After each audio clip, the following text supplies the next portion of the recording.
297. Septicemia y choque séptico. Introducción y definiciones. La septicemia es una enfermedad común y mortal. Hace más de 2 milenios, Hipócrates escribió que la septicemia se caracterizaba por la carne podrida y las heridas supuradas. Varios siglos más tarde, Galeno la describió como un evento loable requerido para la curación de heridas. Una vez que la teoría de los gérmenes fue propuesta por Semmelweis, Pasteur y otros, en el siglo XIX, la reformularon como una infección sistémica conocida como envenenamiento de la sangre y se pensó que se debía a la invasión de patógenos y se diseminaba en el torrente sanguíneo del hospedador. Sin embargo, la teoría de los gérmenes no la explica por completo. Muchos pacientes septicémicos murieron a pesar de la eliminación exitosa del patógeno incitador. En 1992, Bonne y colegas propusieron que el hospedador, no el germen, era responsable de la patogénesis de la septicemia. Específicamente, la definieron como una respuesta inflamatoria sistémica a la infección. A pesar de esto, surgió en respuesta a muchos patógenos diferentes, y la septicemia no era ni un trastorno necesario ni un término útil. Por tanto, estos investigadores propusieron el término septicemia grave para describir ciertos casos en que la disfunción aguda de órganos la complicaba y el término choque séptico para un subconjunto de cuadros que se complicaba con hipotensión a pesar de la reanimación adecuada con líquidos junto con anormalidades de la perfusión.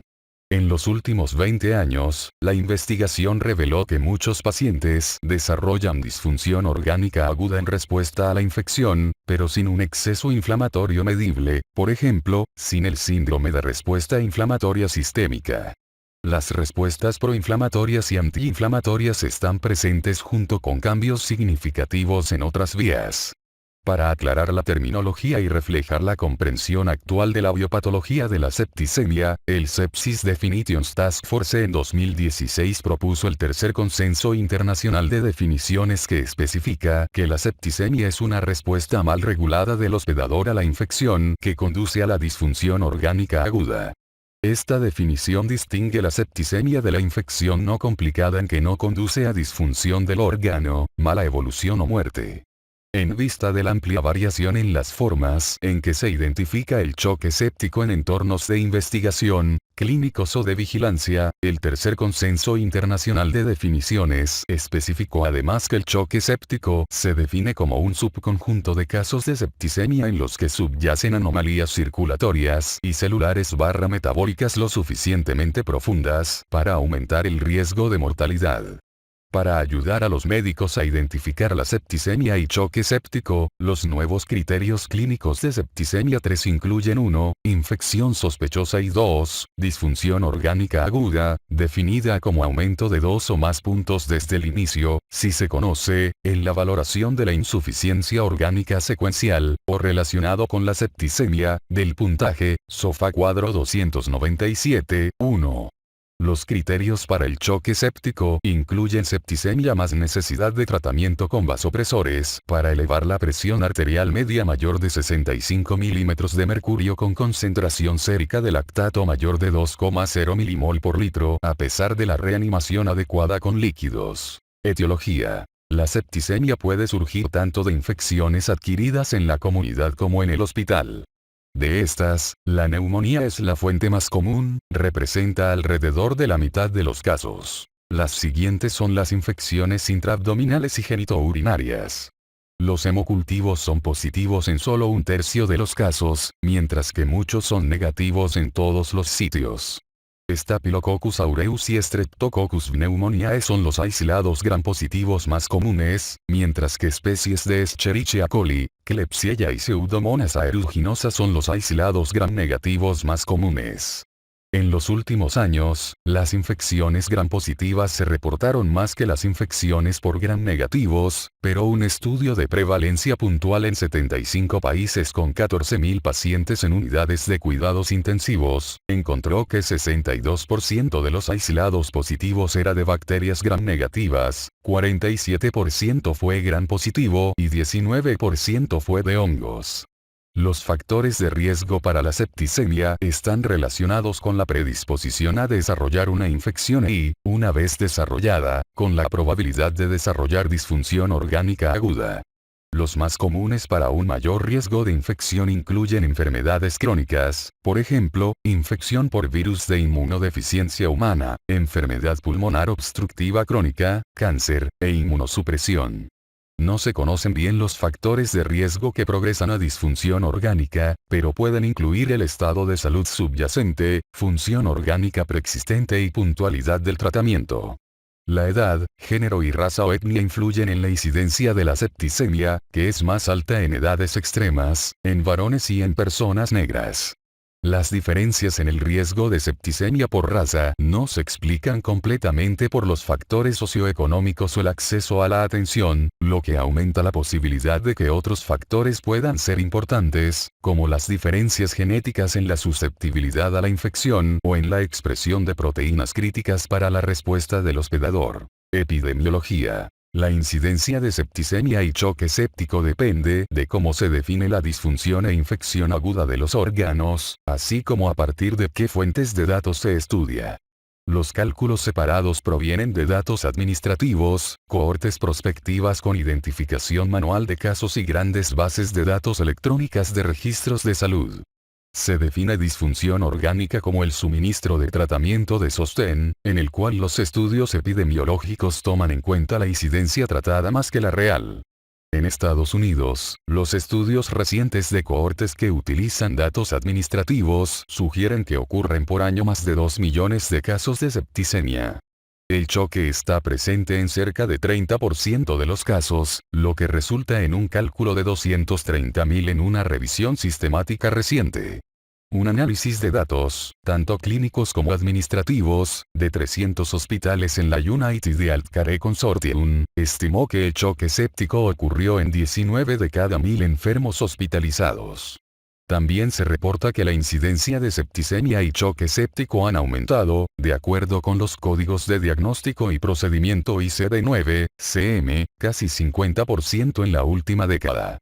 Sin embargo, la estabilidad de los marcadores clínicos objetivos, por ejemplo, provisión de apoyo orgánico, detección de bacteriemia, durante este periodo en un estudio de validación de 2 centros, sugiere que las nuevas reglas de codificación ICD-9, confusión sobre la semántica, por ejemplo, septicemia frente a un proceso infeccioso grave, aumento de la capacidad para proporcionar cuidados intensivos y de la detección de casos, confunden la interpretación de las tendencias seriales. Los estudios de otros países de ingresos altos reportan que las tasas de septicemia en la unidad de cuidados intensivos son similares a las de Estados Unidos. Si bien los datos demuestran que la septicemia es un problema de salud pública en los países de altos ingresos, su impacto en las poblaciones de países de bajos y medianos ingresos probablemente sea aún más sustancial debido a la mayor incidencia de enfermedades infecciosas y la alta prevalencia del virus de inmunodeficiencia humana en algunas partes del mundo en desarrollo. Aunque hay menos estudios de alta calidad sobre la septicemia en estos países, los datos disponibles la respaldan como un problema importante de salud pública. Por ejemplo, el estudio de una cohorte en zonas rurales de Uganda encontró incidencia de septicemia confirmada por laboratorio 10 veces mayor que las estimaciones actuales globales. Como solo una minoría de los pacientes desarrolla bacteriemia, la incidencia de esta en la cohorte fue aún mayor. Las tasas de letalidad en los países de ingresos bajos y medios también son más altas que en los países de ingresos altos, como lo ejemplifican 2 cohortes de observación en Brasil, con tasas de mortalidad mayor de 40%. Patogenia. Durante muchos años, las características clínicas de la septicemia se consideraron resultado de una respuesta inflamatoria excesiva del hospedador, síndrome de respuesta inflamatoria sistémica. Recién se hizo evidente que el proceso infeccioso desencadena una respuesta del hospedador mucho más compleja, variable y prolongada de lo que se pensaba antes. La respuesta específica de cada paciente depende del patógeno, carga y virulencia, y del hospedador, composición genética y comorbilidad, con diferentes respuestas a nivel local y sistémico. La respuesta del hospedador se desarrolla a lo largo del tiempo con la evolución clínica del paciente.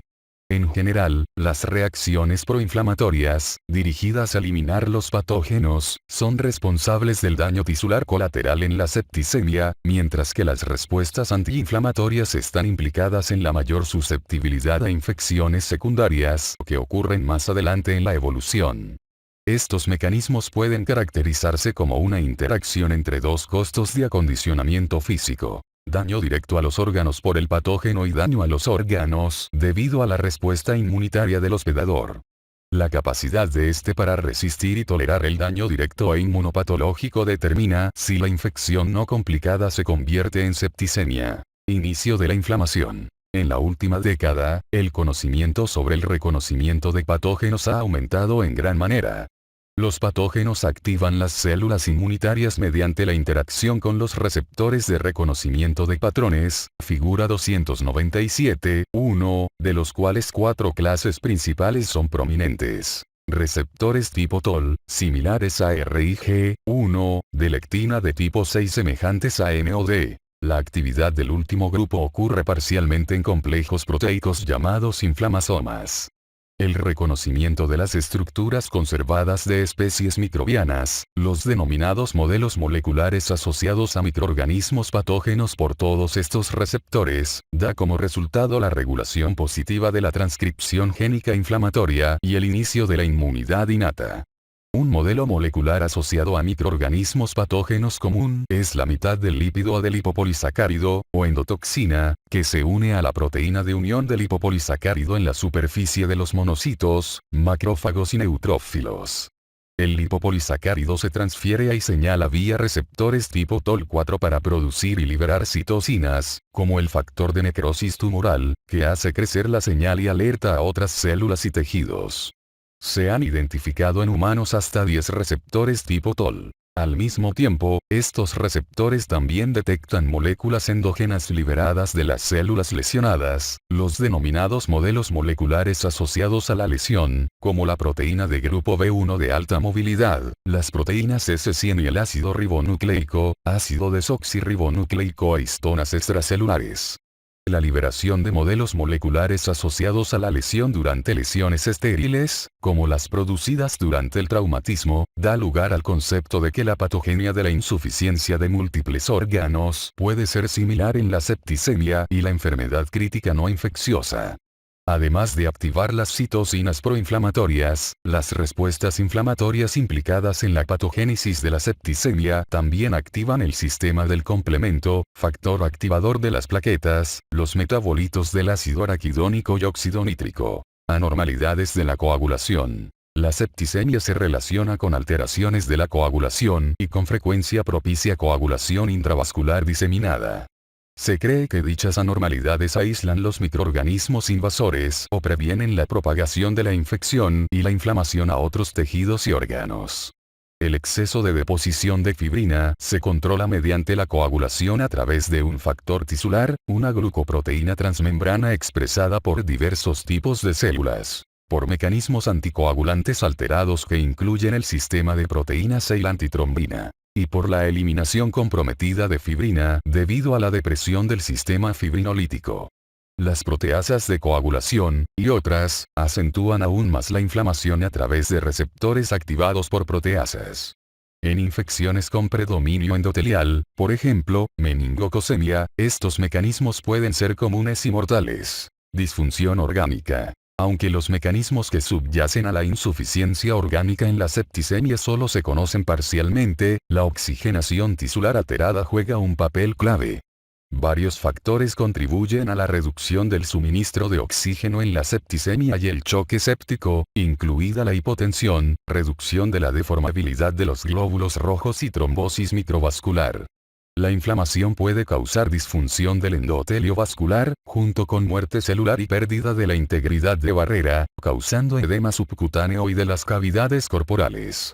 La liberación excesiva e incontrolada de óxido nítrico causa colapso vasomotor, apertura de derivaciones arteriovenosas y derivación patológica de sangre oxigenada de los tejidos susceptibles. Además, el daño mitocondrial debido al estrés oxidativo y otros mecanismos afecta la utilización del oxígeno celular. La desaceleración del metabolismo oxidativo, junto con el suministro de oxígeno alterado, reduce la extracción celular de oxígeno. Sin embargo, la energía, por ejemplo, adenosintrifosfato, aún es necesaria para respaldar la función celular vital básica, que deriva de la glucólisis y la fermentación y, por tanto, produce ion hidrógeno y lactato. Con un daño grave o prolongado, los niveles de adenosintrifosfato caen por debajo de un umbral crítico, ocurre insuficiencia bioenergética, se liberan especies de oxígeno reactivo tóxico y la apoptosis conduce a muerte celular irreversible e insuficiencia orgánica. Los cambios morfológicos reales en la insuficiencia orgánica inducida por la septicemia también son complejos. Por lo general, los órganos como el pulmón experimentan cambios microscópicos extensos, mientras que otros quizás sufran pocos cambios histológicos.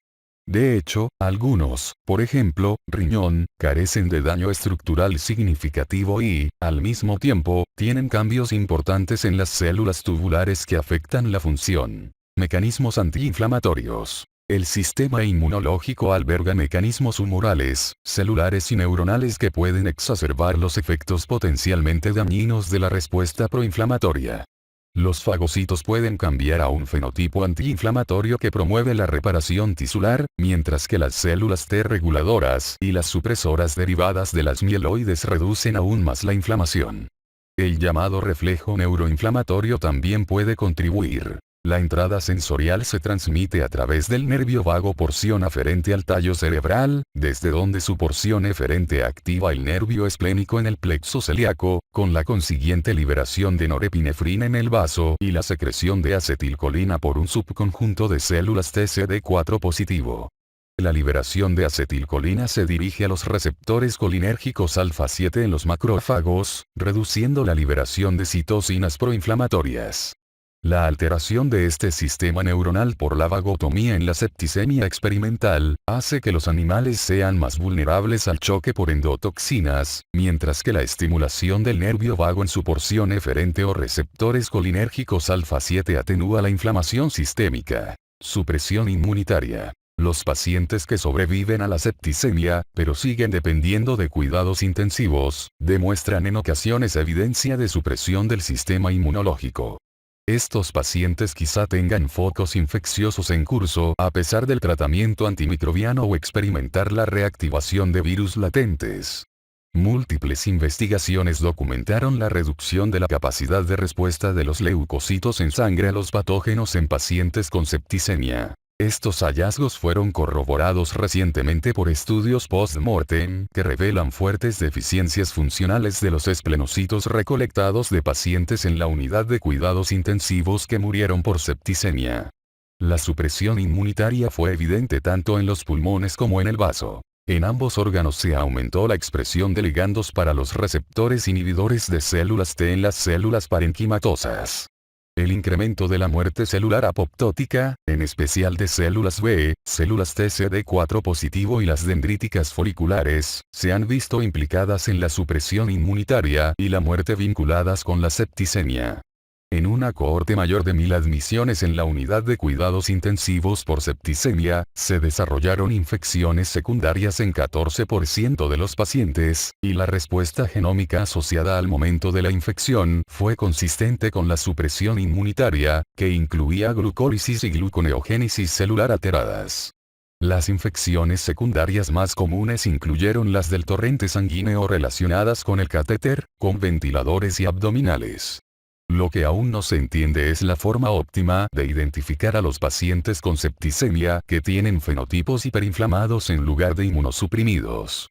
Del mismo modo, se desconoce si el sistema inmunológico disfuncional está impulsando la disfunción orgánica y las infecciones secundarias, o si el sistema inmunológico en sí mismo es simplemente otro órgano disfuncional. Estudio del paciente. Septicemia y choque séptico. Al pie de la cama, el médico comienza preguntando: ¿se encuentra este paciente septicémico? Los criterios de consenso para la septicemia y el choque séptico concuerdan en elementos diagnósticos centrales, incluida la infección sospechada o documentada, acompañada de disfunción orgánica aguda que pone en peligro la vida. Si la infección está documentada, el médico debe determinar la causa y la gravedad de la disfunción orgánica, preguntando, ¿qué fue lo que pasó? La infección grave puede ser evidente, pero a menudo es bastante difícil de reconocer. Se estudian muchos biomarcadores específicos de infección y diagnósticos moleculares para ayudar a distinguir la inflamación estéril de la infección, pero estas herramientas no se usan comúnmente. La perspicacia del médico sigue siendo crucial para el diagnóstico de la infección. A continuación, las manifestaciones fisiológicas primarias de la disfunción orgánica pueden evaluarse rápido al pie de la cama con un marco de 6 órganos, produciendo la puntuación SOFA. Debe ponerse especial atención en la presencia o ausencia de choque, lo que constituye una urgencia clínica. Las manifestaciones generales de choque incluyen hipotensión arterial con evidencia de hipoperfusión tisular, por ejemplo, oliguria, estado mental alterado, mala perfusión periférica e hiperlactemia. Manifestaciones clínicas. Las manifestaciones clínicas específicas de la septicemia son muy variables, dependiendo del sitio inicial de infección, el patógeno, el patrón de disfunción orgánica aguda, la salud subyacente del paciente y el retraso antes del inicio del tratamiento. Los signos de infección y disfunción orgánica pueden ser leves. Existe una larga lista de posibles signos de advertencia de septicemia incipiente, cuadro 297, 1. Una vez establecida esta y controlada la infección incitante, la temperatura y los leucocitos a menudo se normalizan. Sin embargo, la disfunción orgánica generalmente persiste. Insuficiencia cardiorrespiratoria. Dos de los aparatos orgánicos más afectados en la septicemia son el respiratorio y cardiovascular. El compromiso respiratorio se manifiesta como síndrome de insuficiencia respiratoria aguda, hay hipoxemia e infiltrados bilaterales de origen no cardíaco que aparecen a los 7 días posteriores a la infección. El síndrome de insuficiencia respiratoria aguda puede clasificarse por los criterios de Berlín como leve, PAF 201 a 300 milímetros de mercurio, moderado, 101 a 200 milímetros de mercurio, o grave, menor de 100 milímetros de mercurio. Un diagnóstico competitivo común es el edema hidrostático secundario a insuficiencia cardíaca o sobrecarga de volumen. Aunque tradicionalmente se identifica por medición elevada de la presión capilar pulmonar de enclavamiento por un catéter en la arteria pulmonar, mayor de 18 milímetros de mercurio, es posible evaluar la insuficiencia cardíaca de manera objetiva sobre la base del juicio clínico o la ecocardiografía focalizada. Por lo general, el compromiso cardiovascular se manifiesta como hipotensión. La causa puede ser franca hipovolemia, mala distribución del flujo sanguíneo y volumen intravascular debido a la fuga capilar difusa, resistencia vascular sistémica reducida o función miocárdica deprimida. Después de la expansión de volumen adecuada, la hipotensión persiste con frecuencia y requiere vasopresores. En el choque temprano, cuando el estado del volumen se encuentra reducido, la resistencia vascular sistémica puede ser bastante alta con gasto cardíaco bajo. Después de la represión del volumen. Sin embargo, este cuadro puede cambiar rápido a resistencia vascular sistémica baja y gasto cardíaco elevado. Daño renal. Se documenta daño renal agudo en mayor de 50% de los pacientes septicémicos, lo que aumenta el riesgo de muerte intrahospitalaria de 6 a 8 veces. El daño renal agudo se manifiesta como oliguria, azoemia y aumento de los niveles de creatinina sérica, y con frecuencia requiere diálisis. No se conocen por completo los mecanismos del daño renal inducido por septicemia, este puede ocurrir hasta en 25% de los pacientes sin hipotensión manifiesta. Se sugiere que la combinación de anomalías difusas microcirculatorias, inflamación y respuestas celulares bioenergéticas al daño, contribuyen al daño renal agudo inducido por la septicemia más allá que solo la isquemia del órgano. Complicaciones neurológicas. La disfunción típica del sistema nervioso central se presenta como coma o delirio. Los estudios de imagen por lo general no muestran lesiones focales, y los hallazgos electroencefalográficos son consistentes con encefalopatía no focal. El delirio relacionado con septicemia se considera disfunción cerebral difusa causada por la respuesta inflamatoria a la infección sin evidencia de infección primaria del sistema nervioso central. Las directrices de consenso recomiendan la detección del delirio con herramientas válidas y confiables, como el método de valoración de confusión para la unidad de cuidados intensivos y la lista de detección del delirio en la unidad de cuidados intensivos. La polineuropatía y la miopatía de la enfermedad crítica también son comunes, sobre todo en pacientes con evolución prolongada. Para los sobrevivientes de septicemia, las complicaciones neurológicas pueden ser graves.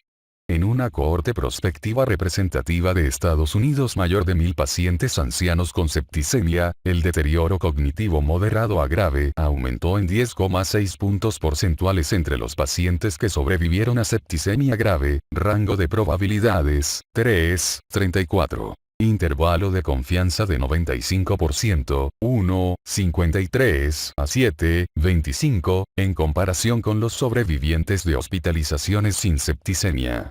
Muchas de estas limitaciones persistieron hasta 8 años. Manifestaciones adicionales.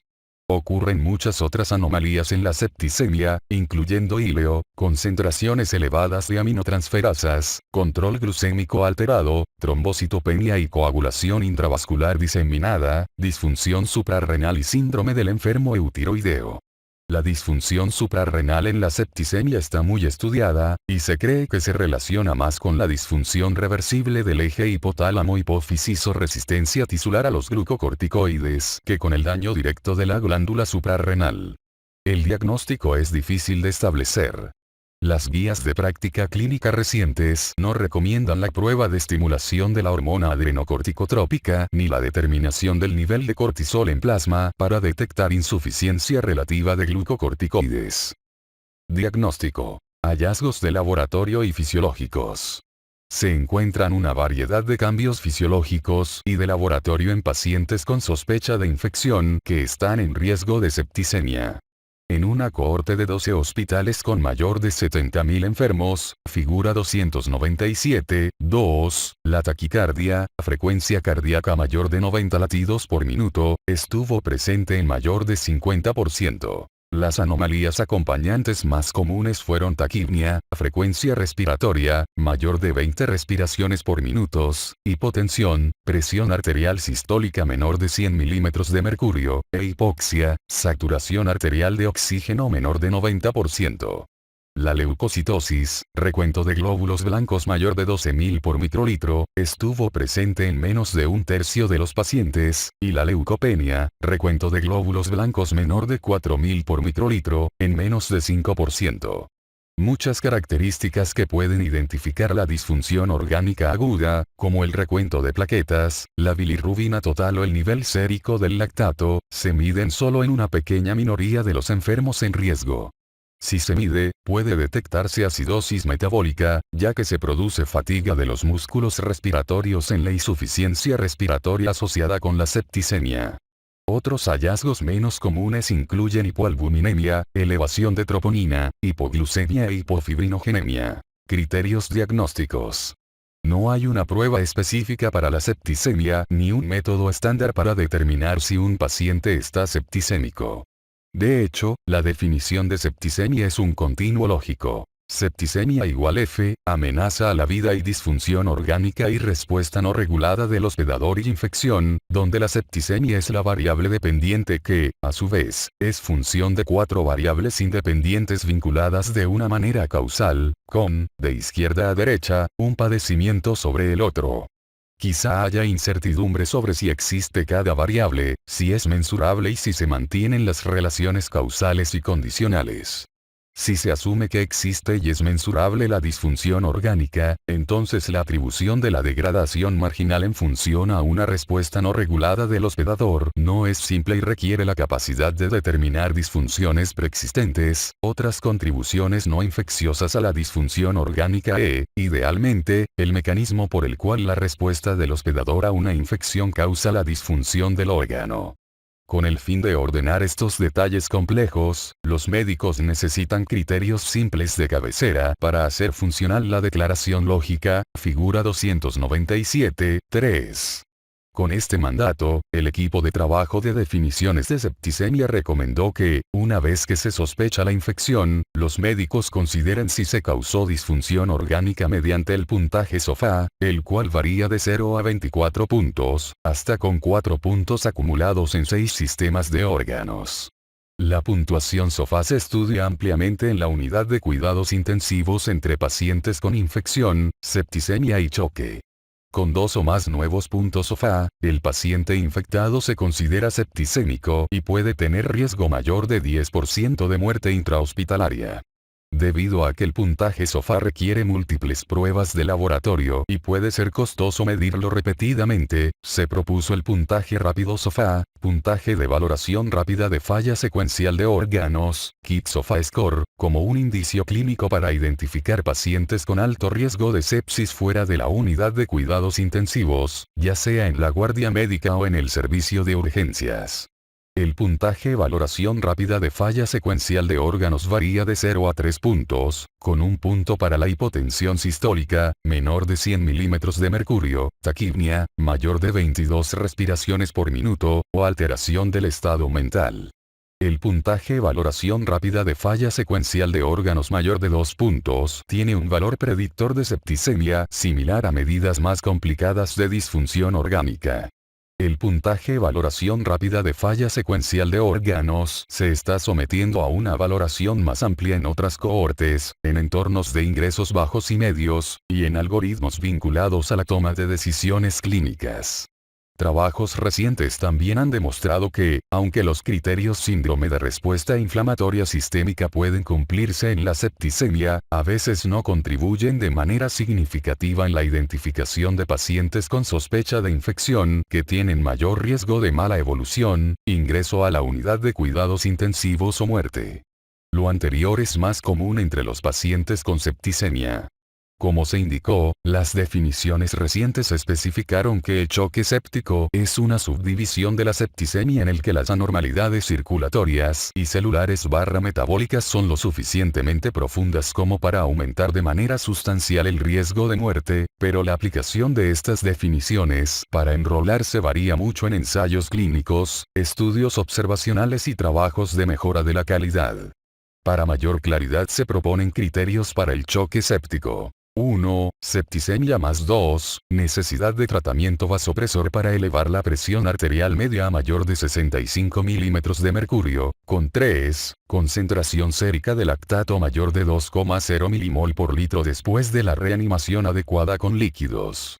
Las nuevas definiciones y criterios de diagnóstico se validaron externamente en más de 1 millón de registros electrónicos de salud. Sin embargo, dada la incertidumbre en torno al diagnóstico de septicemia, Septicemia 3 está siendo validada en estudios prospectivos e incorporada a la práctica clínica y las iniciativas de mejora de la calidad. El lactato arterial es un marcador de hipoperfusión tisular largamente estudiado, y la hiperlactemia y depuración tardía del lactato se vinculan con mayor incidencia de insuficiencia orgánica y muerte en la septicemia. En un estudio mayor de 1.200 pacientes con sospecha de infección, 262, 24%, de 1.081 enfermos mostraron concentración elevada de lactato, mayor de 2,5 milimol por litro, incluso en el contexto de presión arterial sistólica normal, mayor de 90 milímetros de mercurio, y estaban en alto riesgo de mortalidad hospitalaria a los 28 días. Sin embargo, la acidosis láctica puede ocurrir cuando hay intoxicación por alcohol, enfermedad hepática, diabetes mellitus, administración de nutrición parenteral total o tratamiento antirretroviral, entre otras afecciones. Además, en la septicemia, la concentración elevada de lactato puede ser simplemente manifestación de depuración alterada.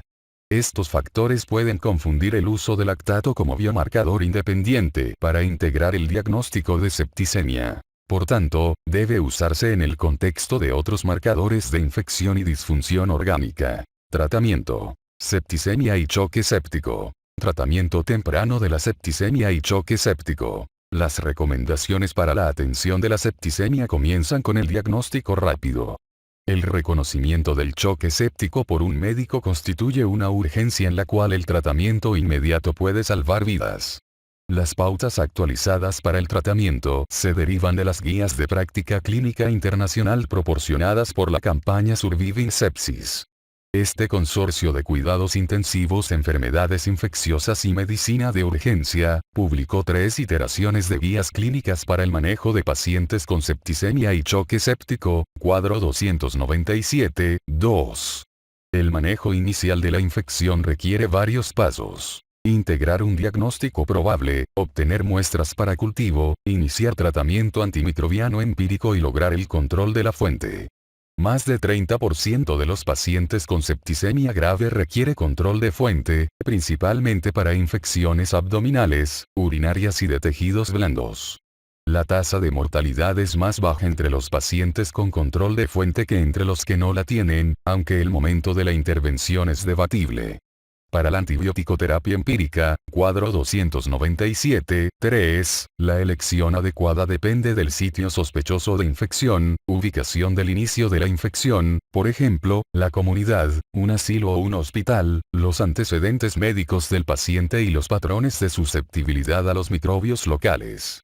En un estudio de un solo centro mayor de 2.000 pacientes con bacteriemia, el número de enfermos que necesitaron recibir tratamiento antimicrobiano apropiado para prevenir la muerte de un paciente fue de 4,0, intervalo de confianza 95%, 3,7 a 4,3. Las demoras para usar antibióticos pueden ser mortales. Por cada hora de retraso entre los pacientes con septicemia, se reporta aumento de 3 a 7% en las probabilidades de muerte intrahospitalaria. Aunque los metaanálisis reportan resultados contradictorios, las guías de práctica clínica internacional recomiendan la administración de antibióticos adecuados de amplio espectro dentro de una hora del reconocimiento de septicemia grave o choque séptico. El tratamiento antimicótico empírico solo debe administrarse a pacientes septicémicos con alto riesgo de candidiasis invasiva. Los elementos de tratamiento ya mencionados forman la base de 2 paquetes de atención. Uno de administración inicial, que debe completarse dentro de las 3 horas de presentación, y otro de administración que debe completarse dentro de las primeras 6 horas. El paquete de tratamiento inicial incluye 1. Administración temprana adecuada de antibióticos de amplio espectro, 2. Recolección de sangre para cultivo antes de la administración de los antibióticos y 3. Medición de las concentraciones séricas de lactato. El paquete de manejo incluye un bolo intravenoso de líquidos, tratamiento con vasopresores para la hipotensión persistente o choque, y nueva medición de niveles de lactato en suero. La implementación de estos 2 paquetes se relaciona con mejores resultados en grandes estudios multinacionales. Otros elementos del manejo inicial son la reanimación cardiorrespiratoria y tratar de eliminar las amenazas inmediatas de la infección. La reanimación temprana requiere un abordaje estructurado que incluya la administración de líquidos intravenosos y vasopresores, con oxigenoterapia y ventilación mecánica para apoyar los órganos lesionados. Los componentes exactos necesarios para optimizar la reanimación, como la elección y la cantidad de líquido, el tipo e intensidad apropiados de monitorización hemodinámica y el papel de los agentes vasoactivos complementarios, siguen siendo controvertidos, incluso después de la finalización y el reporte de estudios aleatorios grandes recientes. La evidencia de un estudio anterior sugiere que el tratamiento inicial dirigido a objetivos, basado en protocolos, confiere mayor ventaja de supervivencia que las evaluaciones clínicas de perfusión y manejo de órganos sin un protocolo.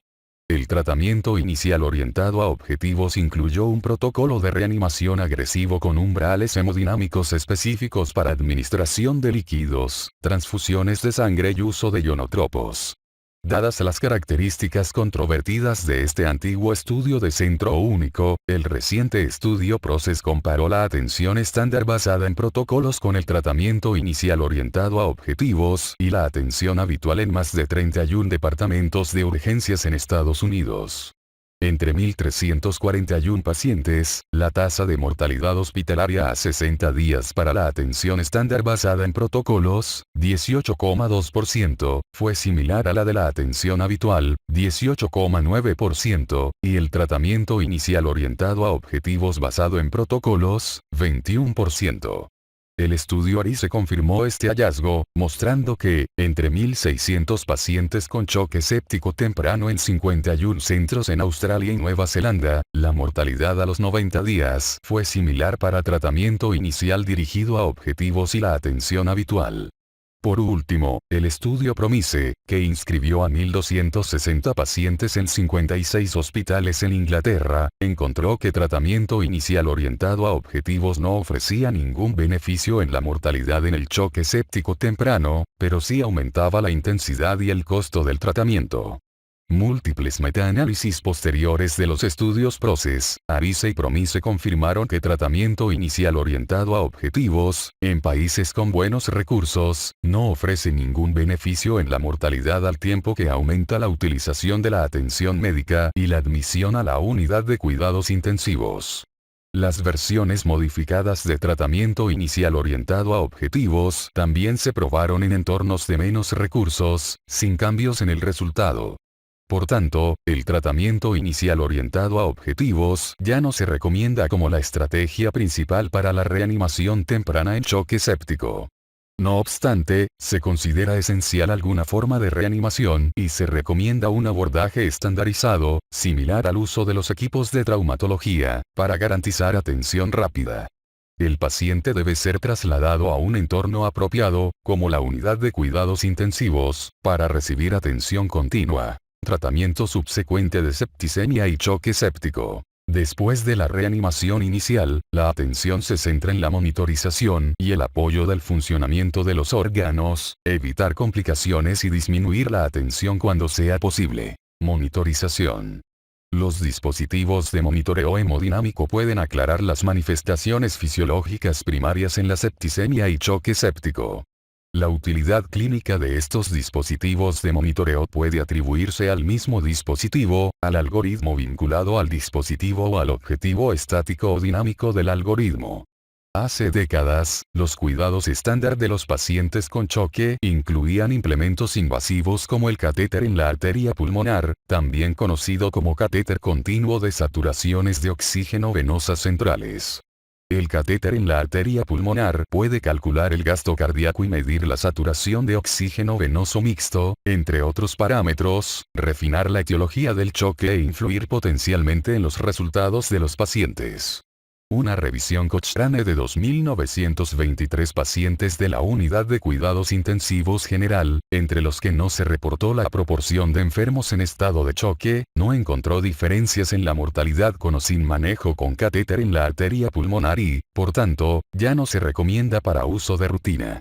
En cambio, una variedad de herramientas de monitoreo no invasivas, como el análisis del contorno del pulso o la ecocardiografía enfocada, pueden proporcionar estimaciones continuas de parámetros como el gasto cardíaco, volumen latido a latido y variación de la presión del pulso. Estas herramientas, junto con la maniobra de levantamiento pasivo de pierna o lo susceptible al colapso de la vena cava inferior demostrada en el ultrasonido, puede ayudar a determinar la capacidad de respuesta volumétrica del paciente, pero requiere que se cumpla una variedad de condiciones clínicas, por ejemplo, paciente con ventilación mecánica, ritmo sinusal. Además, se necesita más evidencia de estudios aleatorios más grandes sobre el impacto de estas herramientas en el manejo diario. Apoyo de la función orgánica. El objetivo principal del apoyo orgánico es mejorar el aporte de oxígeno a los tejidos lo más rápido posible. Según la perturbación fisiológica subyacente, este paso quizá requiera la administración de líquidos intravenoso o vasopresores, transfusiones de sangre o apoyo respiratorio. Se pueden usar muchos cristaloides en el choque séptico, incluyendo solución salina normal al 0,9%, lactato de Ringer, solución de Hartmann y plasma Lite. Debido a que las soluciones cristaloides varían en tonicidad y aniones inorgánicos y orgánicos, pocas de estas preparaciones se parecen al plasma. La solución salina normal es de amplio uso. Las soluciones coloides, por ejemplo, albúmina, dextrano, gelatinas o almidón de hidroxietilo, son los líquidos más utilizados en pacientes críticos, con variabilidad según la unidad de cuidados intensivos y países. La elección del médico entre los coloides está influenciada por la disponibilidad, costo y el deseo de minimizar el edema intersticial. Muchos piensan que se obtiene mayor volumen intravascular mediante el uso de coloides en estado de choque, pero los efectos se modifican por el peso molecular y la concentración, así como por los cambios del endotelio vascular durante la inflamación. Un metaanálisis que utilizó comparaciones directas e indirectas en la septicemia encontró pruebas de mortalidad más alta con almidón que con cristaloides, riesgo relativo, 1:13. Intervalo de confianza de 95%, 0,99 a 1:30, confianza alta, y ninguna diferencia entre albúmina, riesgo relativo, 0,83. Intervalo de confianza de 95%, 0,65, 1,04, confianza moderada, o gelatina, riesgo relativo, 1,24. Intervalo de confianza de 95%, 0,61, 2,55, confianza muy baja, y cristaloides. En general, se recomiendan los cristaloides con base en la fuerte evidencia como los líquidos de elección en la reanimación por septicemia, con advertencias específicas. Su uso se guía por la resolución de la hipotensión, oliguria, estado mental alterado e hiperlactemia. Solo las evidencias débiles respaldan el uso de cristaloides balanceados, y las directrices recomiendan no usar hidroxietilalmidones para el reemplazo del volumen intravascular. Cuando el volumen de líquido circulante es adecuado, se recomiendan los vasopresores para mantener la perfusión de los órganos vitales. Los vasopresores como norepinefrina, epinefrina, dopamina y fenilefrina, difieren en términos de la vida media, estimulación beta y alfa adrenérgica y regímenes de dosificación. La evidencia reciente proviene del estudio SOAP-2, un estudio clínico aleatorio, doble ciego en 8 centros que comparó la norepinefrina con la dopamina en 1.679 pacientes con choques indiferenciados de la unidad de cuidados intensivos, de los cuales 63% era séptico. Aunque no se observaron diferencias en la mortalidad a los 28 días o en un subgrupo predefinido de choque séptico, las arritmias fueron significativamente mayores con la dopamina. Estos hallazgos se confirmaron en un metaanálisis posterior. Como resultado, la opinión de expertos y las directrices de consenso recomiendan a la norepinefrina como el vasopresor de primera elección en el choque séptico. Los niveles de la hormona vasopresina endógena quizás sean bajos en el choque séptico, y su administración tal vez reduzca la dosis de norepinefrina. Las pautas de consenso sugieren agregar vasopresina, hasta 0,03 unidades por minuto, en pacientes sin contraindicaciones a la norepinefrina, con la intención de aumentar la presión arterial media o disminuir la dosis de norepinefrina. Hay indicaciones específicas para el uso de vasopresores alternativos, por ejemplo, cuando suceden taquiarritmias por la dopamina o norepinefrina, isquemia de las extremidades a causa de la vasopresina u otros efectos adversos. La transfusión de glóbulos rojos a altos umbrales, mayor de 10 gramos por 100 mililitros, se había sugerido como parte del tratamiento inicial orientado a objetivos en el choque séptico. Sin embargo, el estudio escandinavo reciente TRIS en 1005 pacientes con choque séptico demostró que un umbral más bajo, 7 gramos por 100 mililitros, resultó en tasas de mortalidad a 90 días similares a aquellas con un umbral más alto, 9 gramos por 100 mililitros, y transfusiones reducidas en casi 50%.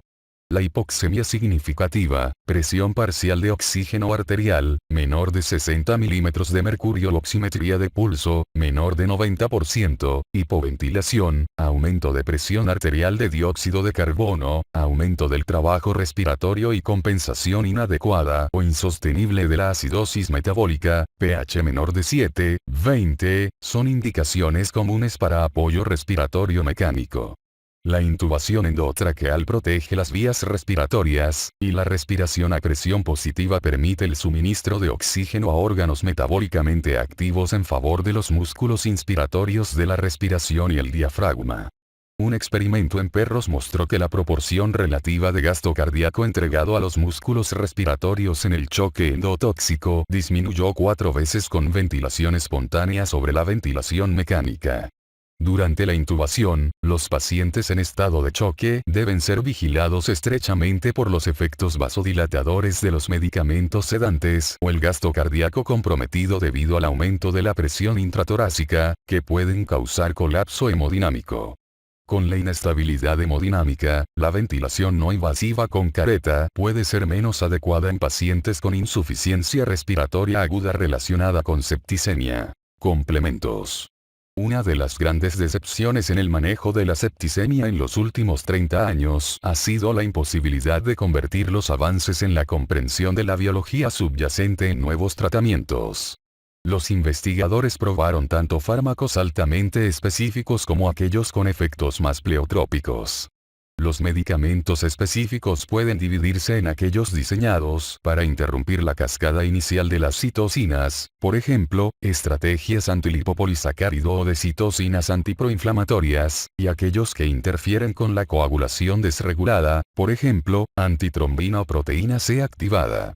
La proteína C activa recombinante fue uno de los primeros fármacos aprobados por la Administración de Alimentos y Drogas y fue la más utilizada.